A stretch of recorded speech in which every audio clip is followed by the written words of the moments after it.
Auction time. This is the 6V series auction. 6V01 is a first stage Greenbrier Dalton made of heat treated Keokuk. Yeah, I took my time on this when I made it off camera. I think I'll make some more of these. I like the Greenbrier type of stem. So yeah, I got this Keokuk from Danny Collins. Yep, excellent stuff.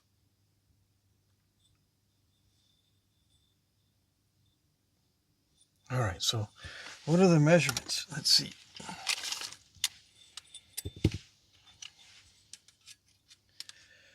Almost 4 3/4 by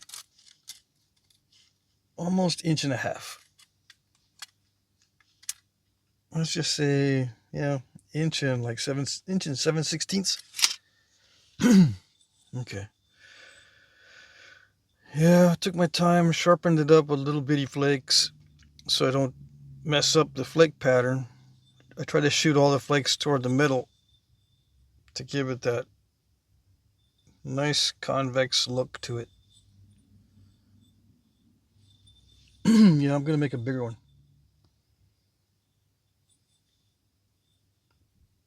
Probably on video, but we'll see. I have a hard time doing the regular flaking on video. Okay, next 6V02. This is English flint. I decided to offer this separately. I put the other one in the Broken bifaces, the other little biface I did on video, because it has that little scoop out. It has that, so it's going in the Broken bifaces box. Yeah. But yeah, this is English flint from across the pond, as they say. Not on video, I don't think. No, I did this off camera as a practice.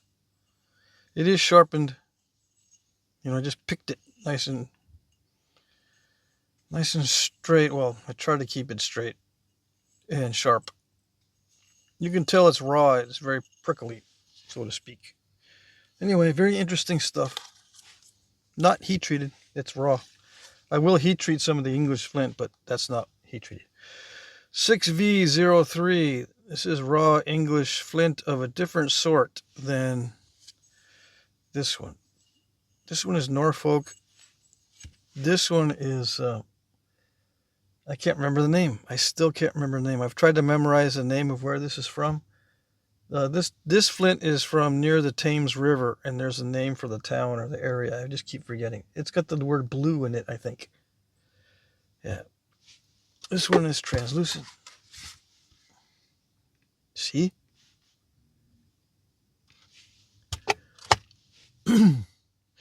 I believe they call these Mardenhenge or Wiltshire or something like that as far as the nickname for the point type.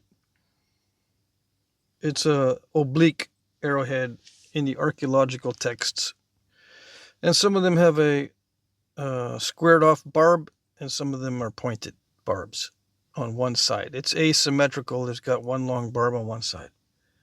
Okay, so it is a reproduction of an actual point. Okay, it's not just an art piece. It's an actual Neolithic style point from the UK. Replica. All these are replicas in the auction.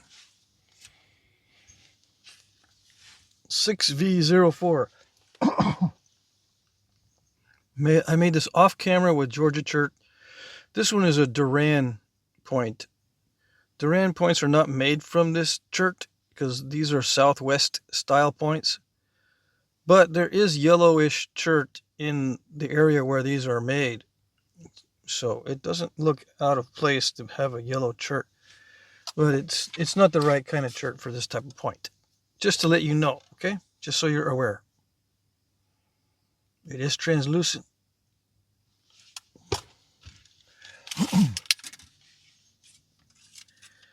Two and 3/4 long. Yeah, I like Duran points a lot. And when I do stuff off camera, I tend to do stuff that I I'm liking to do, you know. So I've got two things going on off camera. I've got projects that are back orders, and I've also got stuff that I do that I like doing to kind of offset the back orders. Because back orders are not always stuff that I like doing. Yeah.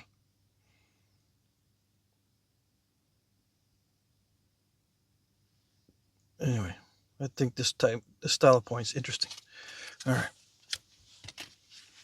6V05. This is a Perdice point made of Georgia chert as well. I mentioned it was Georgia chert on the previous one. Raw Georgia chert. Coastal Plains, Flint River, butterscotch, or swirl. It depends on how much swirl is in the stone itself. If there's not much swirl in it, it's called butterscotch. It has a little bit of discoloration here on the bottom here. This is another style that I like doing. So I made one of these off camera.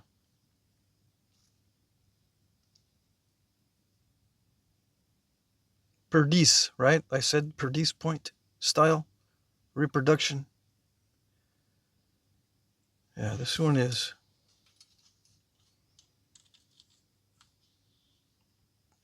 2 3/8, a little bit more than 2 3/8. Long.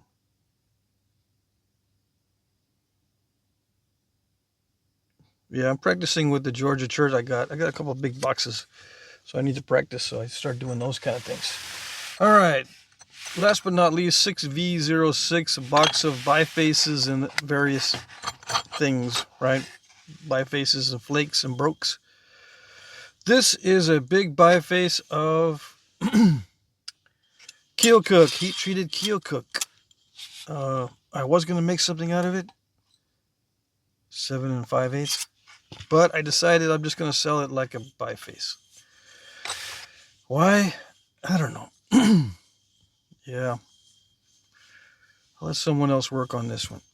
See, I can make another Greenbrier Dalton, but a big one, I just don't like working on big points. I really don't.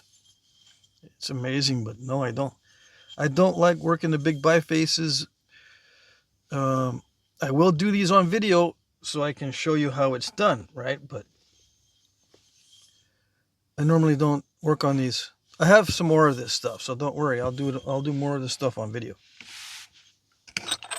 This is an English flint piece I did on video. This is 4 1/16.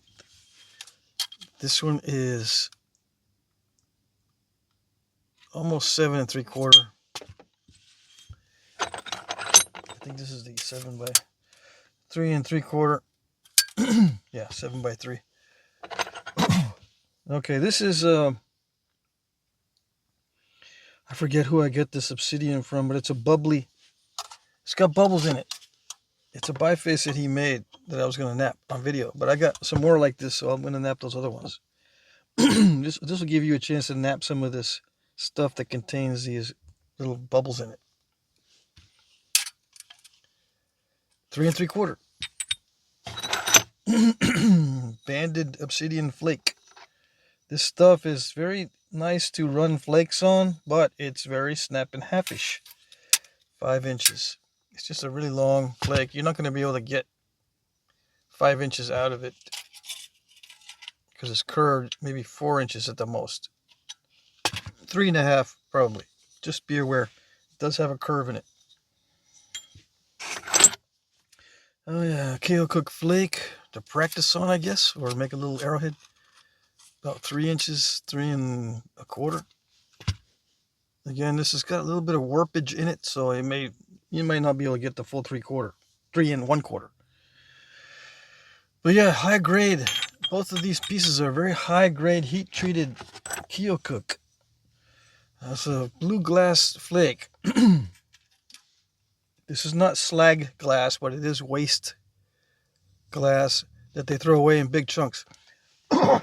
So it's not perfect. It's got little bubbles and imperfections, but it is highly consistent and it does nap well as far as flakeability. As long as it doesn't have any big defects, I don't think it has any big defects at all. It just has those little bubbles in it. That's it. They're not bad. I'll give you a chance to nap some of this. 3 3/4.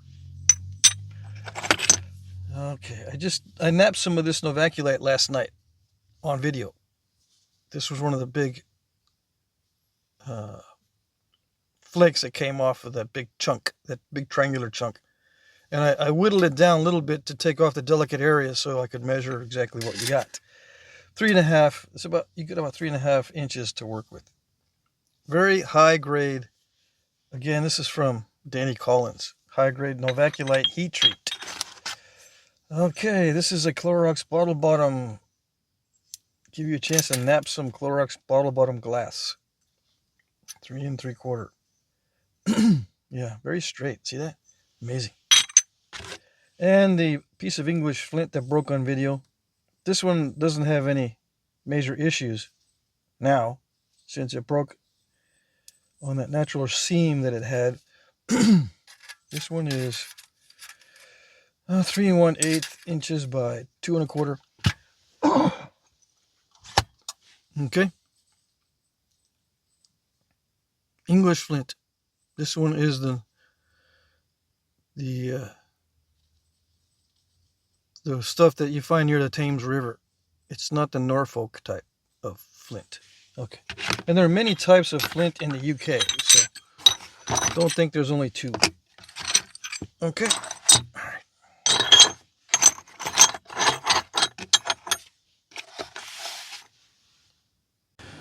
All right, I just want to insert this little clip that I'll be traveling for Christmas, so shipping will be delayed for 5 or 6 days, okay? Just be aware. I'll mention it again at the end of the auction video in the rules.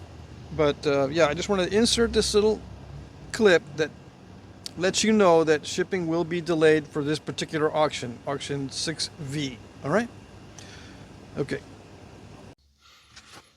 Rules. These are my cheat notes. Okay, there's a better description in the description box. There'll be an auction every Monday, no matter what. Oh yes. On this channel, it's not a live auction. I just post a video, I wait for everyone to bid, and then I announce the winners starting at a minute past the hour that it ends. And it ends at 9 p.m. Eastern. But depending on your time zone, it ends at different times. So I'll get to that later. Look at my previous auctions and the videos to see how they work. You bid in the comment or reply section. If you cannot comment or reply, you will not be able to bid. I can bid for you only as a last resort. I will not bid for you closer than 5 minutes prior to the close of the auction. Also, not all bids can be seen. So let me go over that.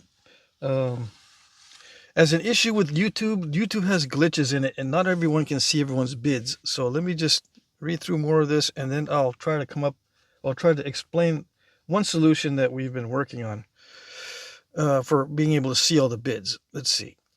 So what you do is you bid under one of my pre-populated comments. All right. Please always include the item number if you're not sure you have placed your bid in the proper under the proper comment or in the proper place. Okay. So if you don't know exactly what this means or any of this, and you watched the videos before and you've read the description in the description box and you don't know what this means, you can bid if you want anywhere in the comment section as long as you put your item number with your bid. Like I bid for item 6V01. That's what you write out. I bid for item 6V01, $5 or something. Just whatever you bid. You can enter the auction that way, all right? But I prefer you bid under the proper comment. That way everyone sees it in the proper place, okay? I will like your comment if I see it. I will heart your comment if you win. If you don't see a little like on your comment or bid, as the time reaches the end of the auction, that means I cannot see your bid. Yeah, and so you comment something else. I don't see a like. Did you see my bid? And if I don't respond to that either, that means I can't see what you're entering. I can't see your comments. All right. It's a glitch in YouTube. So you'll either have to try bidding from your computer or someone else's phone. Or if you're on computer, try to bid from your own phone. Try something else to try to get into the comment section. so people can see what you're bidding, and so I can see what you're bidding. All right. Now, it may not always work. So if that's the case, you can email me. Like I said in the first page, I can bid for you if you're not able to, as a last resort. My email is jackcrafty2@gmail.com. Okay? But I'm getting a little ahead of myself. All right. If you don't see a like, yeah. If you suspect that your bid is not seen, try to comment with, "Did you see this bid?" Yada yada. Okay. All right. So one solution that we've come up with that might work for you if you're not able to see other bids, or just as a good practice, when you're in the comments section and you're looking at all the comments, there is a line up on the top that has different options for the comments, like questions and other things. There's little buttons on the top that say different things. If you scroll around, you'll see one that, like at the end, you scroll, you move your finger across all these buttons, and at the end, you'll see something called Newest. Click on Newest, and it'll align all the comments according to the newest first. That tends to refresh the comment section in the proper way for you to see all the comments. Okay, so remember, when you're in the comments section, click on Newest, and it'll rearrange the comments in the from newest to oldest. Okay? And that'll put all the item numbers actually in order too, from 1 to whatever. In this case, 1 to 6 in this particular auction. All right, so click the Newest in the comments section. Don't get mixed up and click other buttons. Just go around and look. If you don't see a Newest button anywhere and you've tried for an hour or so, don't worry about it. Just comment anywhere. But if you want to be able to see all the comments, I believe this is the best way to make sure you're seeing everybody else's bid. Click on the Newest button, and it'll refresh the comment section properly. Okay? All right. I'll do a demonstration and make a better cheat notes video that I can put into every single auction from now on, probably starting next year, because I'll be able to spend more time with editing, so I don't have to read this over and over again every week. Okay? All right. Try not to bid at the last minute. Yeah. Enough said on that. You can do it, but it's not advisable. One reason is YouTube keeps track of your bid time, but it's not always accurate. All right, so even if you bid at the last minute and you're on time, YouTube might say, "Nope, you're late." So you're late. I have to use YouTube's time because that's what everybody sees. All right, so just be aware that if you bid at the last minute, not only does it tick people off when you do that, you may not actually win because YouTube times may say that you're late. All right, so just be aware. Shipping is free in the US. Oh, yeah. International shipping will have a cost of $10 or $20 added to your bid, your winning bid, depending on the weight. I will provide tracking numbers for everything in the US or international. Right now, I'm not able to send anything to Canada. So just be aware. I've got stuff sitting, waiting to go to Canada. There's a strike, a postal worker strike in Canada. I don't know if it's still on. If you know when it ends, or if you are in touch with that, please send me a notice. No more strike. Can you send some stuff now? All right, I'll look into it. But I keep going to the post office, and they say, "No, we haven't received any notice that the Canadians are off strike. They're still on. They're on the strike." Okay. All right. So for payments, let's switch the subject. For payments, I accept PayPal, paypal.me. I can send you the link to this paypal.me thing. I accept Venmo, Cash App, checks, cash also, and money orders. Yeah, all that stuff. We arrange this by email when you email me. Or if you've already done business with me, I already know what you like to do, so we'll do that. The auction ends at 9 p.m. Eastern Time which means it ends at 8 Central or 7 Mountain or 6 Pacific. This is what I was saying earlier. It ends at 9 p.m. Eastern, but it depends on your time zone when it ends for you. Okay, if you're in Central Time, it ends at 8 o'clock for you. If you're on Mountain Time, it ends at 7 for you. And if you're on Pacific, it ends at 6 for you. Okay, simple enough. I will begin announcing winners at 9:01 p.m. Eastern, which is 1 minute past the hour. I wait a minute before I start announcing winners. I will hit the heart button if you are the winner.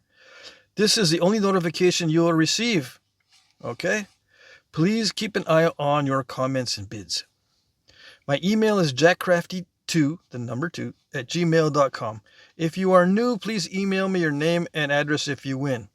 And I'm going to start doing this also. If you're new, I'm not going to send your item until you pay me first. Yeah, there's been a trend, it's increasing, that new guys haven't been sending payments, or they change their mind, or they don't want the item after all, or whatever. So if you're new, send me an email with all your information, and then send me payment. And if I receive payment and everything's good, then I'll send your item. If you're not new, don't worry, I'll just send your item right away. If I've already been doing business with you and everything's cool, I'll just ship your item, and then we'll work out whatever payment is good for you. All right, that's it for today's auction. Yeah, I hope you like this.